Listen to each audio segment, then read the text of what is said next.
Kawan GRI, apa yang Anda tahu tentang kemasan pangan?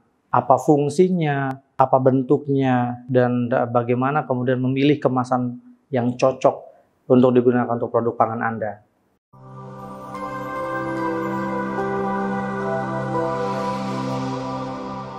Sebelum kita masuk ke apa fungsi kemasan, kita pahami dulu apakah arti dari kemasan. Apa itu pengertian kemasan?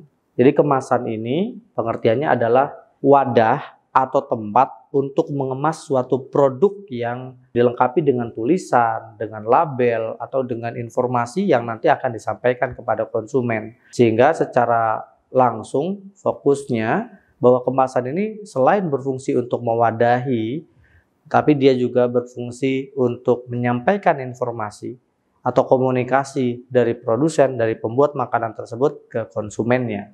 Secara lengkap, fungsi kemasan terbagi menjadi 4 fungsi.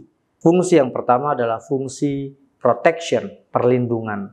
Fungsi yang kedua adalah fungsi containment, pewadahan.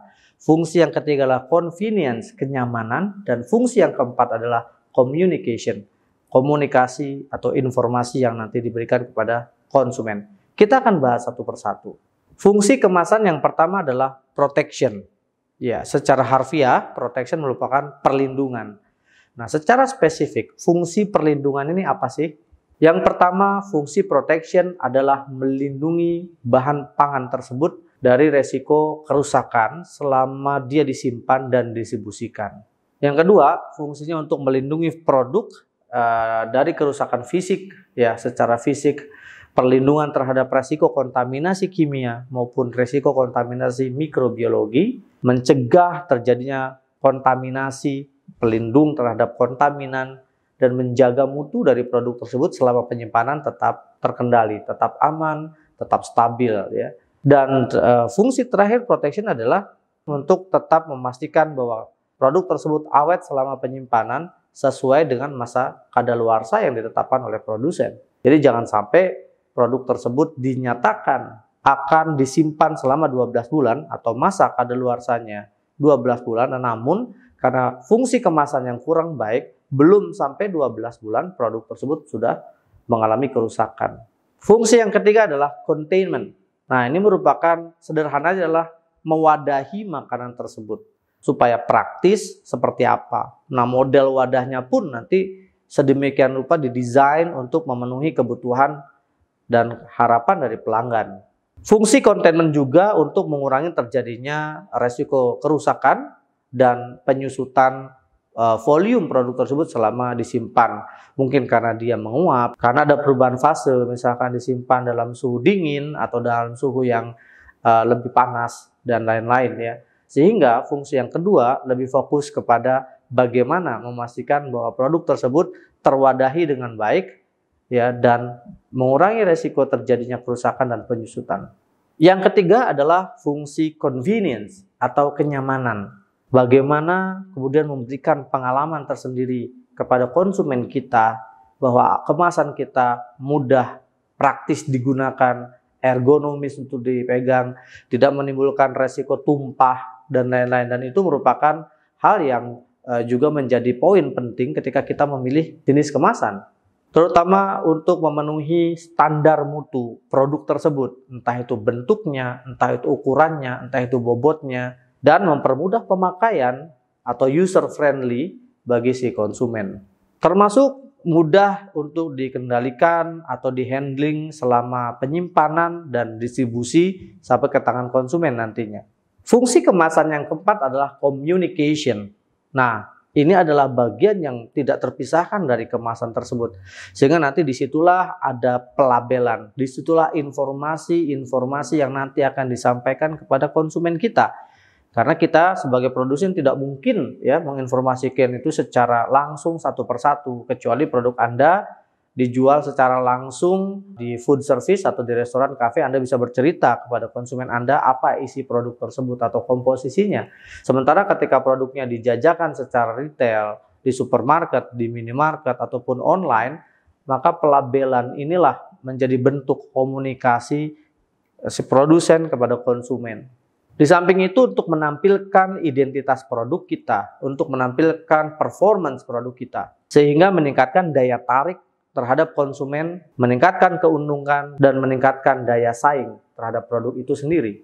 Nah, jadi itu 4 fungsi kemasan: protection, containment, convenience, and communication, atau kita singkat PC3 atau PC3. Sementara klasifikasi kemasan berdasarkan strukturnya itu ada 3. Yang pertama ada primary packaging atau kemasan primer. Yang kedua ada secondary packaging atau kemasan sekunder. Dan yang ketiga adalah tertiary packaging atau kemasan tersier. Kemasan primer adalah kemasan yang kontak langsung dengan produk tersebut ya. Dimana biasanya kemasan primer ini kayak seperti plastiknya di dalam ya. Pokoknya dia kontak dengan produk makanan tersebut. Dan biasanya lebih fleksibel dibandingkan sekunder dan tersier. Sementara kemasan sekunder adalah kemasan luarnya. Jadi untuk mewadahi produk-produk yang sudah dikemas dalam kemasan primer, maka kemudian disusun di dalam kemasan sekunder yang fungsinya untuk membundling satu produk tersebut supaya mudah dalam distribusi dan penjualan. Contohnya kemasan karton untuk minuman, jadi kemasan primernya adalah botol plastik, kemasan sekundernya adalah karton. Kemasan primernya adalah candy wrapper, pembungkus permen, kemasan sekundernya plastiknya. Dan kemasan tersier adalah kemasan yang kemudian mewadahi baik itu kemasan sekunder dan kemasan primer. Kemasan tersier ini bisa ada, bisa tidak ada. Nah, contoh tadi, untuk kemasan produk minuman dalam botol, maka dia hanya berisi kemasan primer dan kemasan sekunder. Sementara untuk permen, kemasan primernya adalah plastik pembungkus permen, kemasan sekundernya adalah plastik yang lebih besar lagi untuk mewadahi dalam satu kantong berisi mungkin 50 pieces ataupun 20 pieces, tergantung spesifikasi produknya. Dan kemasan tersiernya adalah karton box. Nah, itulah klasifikasi kemasan berdasarkan strukturnya. Saya ulangi, ada kemasan primer yang bersentuhan langsung dengan produk, kemasan sekunder yang tidak bersentuhan langsung, dan kemasan tersier juga tidak bersentuhan langsung untuk fungsinya untuk mewadahi baik kemasan primer maupun kemasan sekunder. Sementara untuk jenis bahan-bahan pembuat atau pembentuk pengemasan sendiri bisa bermacam-macam jenisnya ya. Bisa terbuat dari kertas, misalkan karton. Selanjutnya bisa jadi plastik, baik plastik yang keras ataupun plastik yang lunak. Bisa fleksibel atau bisa rigid plastik. Bisa terbuat dari bahan LDPE, bisa terbuat dari bahan PET, polyethylene tereptalat seperti botol dalam kemasan. Bisa jadi berbahan dasar polipropilen. Contoh yang lain adalah kemasan dalam bentuk gelas, ya bisa jadi botol, gelas atau jar. Ya, gelas jar itu merupakan kemasan yang terbuat dari gelas. Ada yang terbuat dari kaleng atau metal can atau tin can, misalnya ikan dalam kemasan kaleng ataupun cornet beef ya dalam kemasan kaleng, dan banyak jenis produk yang juga dikemas dalam kemasan kaleng. Dan masih banyak lagi jenis kemasan yang saat ini dikembangkan. Nah, jenis-jenis kemasan ini akan sangat bergantung untuk produk apa kemudian kita mewadahi dalam kemasan yang tepat. Ya, misalkan produk kita frozen food, apakah cocok kalau menggunakan kemasan kaleng atau cocok jika menggunakan kemasan dalam gelas kaca? Ingat, pembekuan bisa jadi merubah fase dari bahan dasar tersebut. Sehingga biasanya untuk produk-produk beku lebih memilih menggunakan flexible packaging. Sehingga tidak ada kemungkinan getas atau bahkan pecah ketika dibekukan dalam suhu yang sangat rendah. Atau mungkin produk-produk yang kita perlu kemas dalam kemasan vakum ya. Maka pemilihan plastik, jenis plastik untuk kemasan vakum pun bisa nanti didasarkan pada kepadatan atau densitas dari bahannya. Apakah cukup menggunakan polyethylene atau PE bag, plastik PE, atau harus menggunakan nylon pack. Biasanya untuk kemasan vakum menggunakan kemasan plastik jenis nilon yang kebatanannya jauh lebih baik dibandingkan sekedar plastik PE biasa.